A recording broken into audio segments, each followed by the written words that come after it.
How's it going, everyone? We are coming up on a new week of game releases, and April has been relatively quiet, although next week, I would say, is pretty major, but we'll get to next week when next week comes. But this week does have some pretty cool stuff coming out. Some stuff that I feel like is just creeping up on us, and some pretty exciting things all around. We got a PS Plus freebie on day one, which I always like to see, and some other interesting games. An Xbox title making its way on over to PlayStation 5. How about that? But let's get right into it, and let's start things off with what is not a full game release, but could be the biggest release of the week, and that is Final Fantasy XVI's second piece of DLC, The Rising Tide. And Rising Tide is obviously the bigger of the two expansions. Rising Tide is going to feature a brand new icon battle, it's going to feature more narrative content, and it's going to feature a lot more depth than the last piece of DLC had. I was a big fan of Final Fantasy XVI. I talked up that game quite a bit. I understand why people have their criticisms towards the games, especially with it being a Final Fantasy title and it playing more like a simplified action RPG, really more than anything, and it was more of an action game rather than an RPG. I still really enjoyed the game. I thought Clive was one of the more compelling main characters in gaming last year, and overall, I just really enjoyed the game. And after Echoes of the Fallen was a decent little expansion. Don't get me wrong, it was fine for what it was, and it was only priced at $9.99, and obviously Rising Tide and Echoes of the Fallen both come in the expansion pass, and now with this one, an unmarked letter arrives at the hideaway containing a request. Most curious, the dominant of Leviathan, long-lost icon of water, is in need of rescue. To heed this call, Clive and his companions must journey to Mysidia, a hidden land under a blue sky, where they will uncover the tragic history of the forgotten people. You've got new abilities: Leviathan, the Lost, tame the tides, and drown your enemies both near and far with the terrible might of the Icon of Water. Yet Leviathan is not the only power Clive will discover on his journey. Character progression: you've got an increased level cap as well, from 50 to 60, and in Final Fantasy mode, 100 to 110. New locations will be there as well, and quite a lot of content with new side content as well. There's going to be a major expansion of Final Fantasy XVI, and Rising Tide is due out Thursday, April the 18th. Next up, we have the PlayStation release of ArcRunner. ArcRunner was a game that came out last year to a little bit of fanfare, and now it's coming to PlayStation 5 on April the 19th. With a mostly positive reception on Steam, 71% positive reviews. Traverse the Arc in this beautiful cyberpunk-styled action roguelite as you attempt to reset an evil rogue AI. Experiment with different weapons and augments as you fight hordes of machines programmed for your annihilation. Collect nanites and power up after every run, either solo or with friends. A budget title priced at $19.99, one to check out here on April the 19th. Next up, we have Sker Ritual. Sker Ritual is another title making its way on over to PlayStation 5, this one on April the 18th.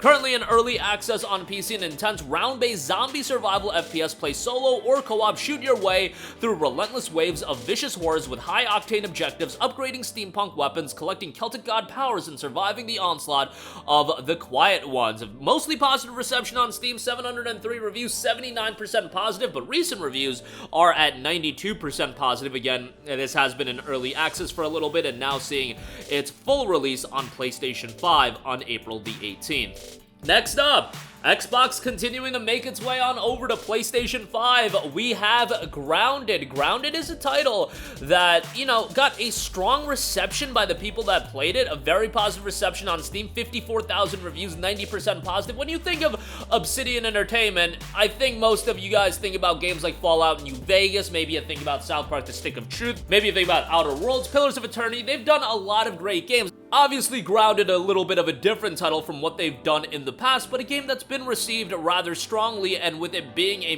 multiplayer-focused game, makes all the sense in the world to bring it on over to PlayStation 5 as well. It's been nice to see more of these Xbox titles come to PS5. We had Hi-Fi Rush last month, Grounded this month, and while I can definitely understand most of you guys are probably like, why are we getting Grounded? Why are we getting Hi-Fi Rush? Hi-Fi Rush was one of my favorite games of 2023, so I'll have to push back on that notion, but I can definitely see why people are more so looking forward to a Halo Infinite, a Gears, a Starfield, those titles of that caliber coming to PlayStation 5 or potentially coming to PlayStation 5, but still, at the very least, it's nice to get games even if they aren't the biggest titles in the world, and Grounded has had a solid reception, again, all things considered, and now it comes to PS5 on April the 16th. Next up, another title that for a while was not available on PlayStation, finally will be making the transition to PlayStation. We have Planet of Lana. This is a game that was received very, very well. 3,000 reviews on Steam, 93% positive, and 80 on Metacritic as well. A young girl and her loyal friend embark on a rescue mission through a colorful world full of cold machines and unfamiliar creatures. Planet of Lana is a cinematic puzzle adventure framed by an epic sci-fi saga that stretches across centuries and galaxies.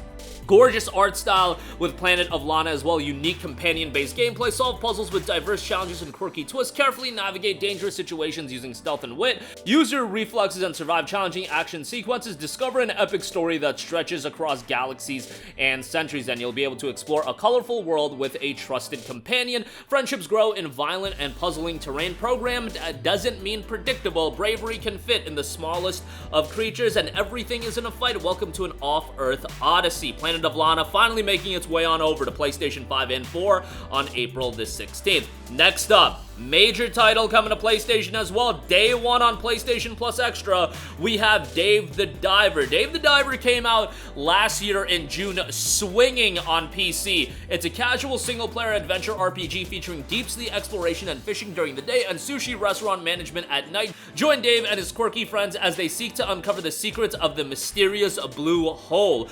Game has had an overwhelmingly positive reception, 89,000 reviews, 97% of those reviews were positive, a 90 on Metacritic. For a lower key release like this, a 90 is exceedingly impressive, and it's a game that's been getting consistent updates. They've had crossovers with game like Dredge.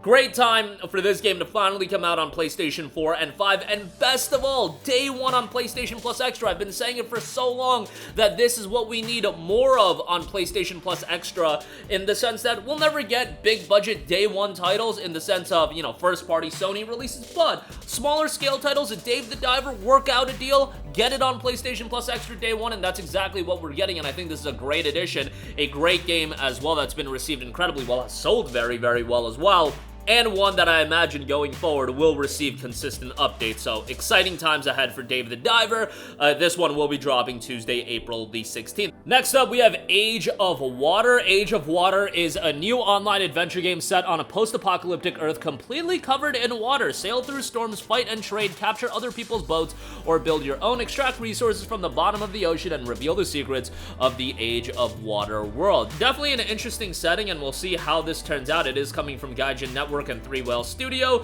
on April the 18th.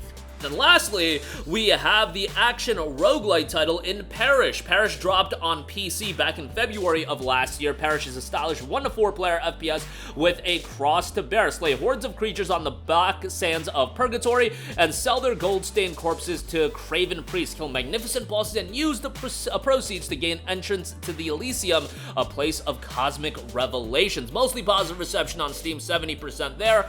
Now it will be making its way on over to PlayStation on April the 15th. And that is gonna do it for me. Again, I feel like the perception of how big this week is gonna vary from person to person. When you talk about, you know, a major Final Fantasy 16 expansion and Rising Tide, a significant piece of DLC content there, an Xbox title coming to PlayStation, Planet of Lana, a game that's been received exceedingly well, Dave the Diver, a game that smashed it last year, and it's coming day one free to PS Plus Extra. If you actually look at all the games coming out this coming week, I think it's actually a pretty damn good week. Not as good as the week to follow. That week is gonna be killer, but all in all, I think a pretty good week, all things considered. But that'll do it for me. Sound off with all of your thoughts in the comments section down below. What are you picking up this week, if anything at all? Let us know in the comments below. Thank you for watching, and goodbye. Hey guys, we hope you enjoyed the video, and if you did, make sure to hit the subscribe button, and if you're already subscribed, do us a favor and hit the bell icon. This way you'll be notified whenever we post a new video. That's the best way to keep up with all of our uploads, and we usually try to upload 2 videos a day. And with the bell icon hit, you'll be notified whenever we do upload a video. As always, thanks for watching.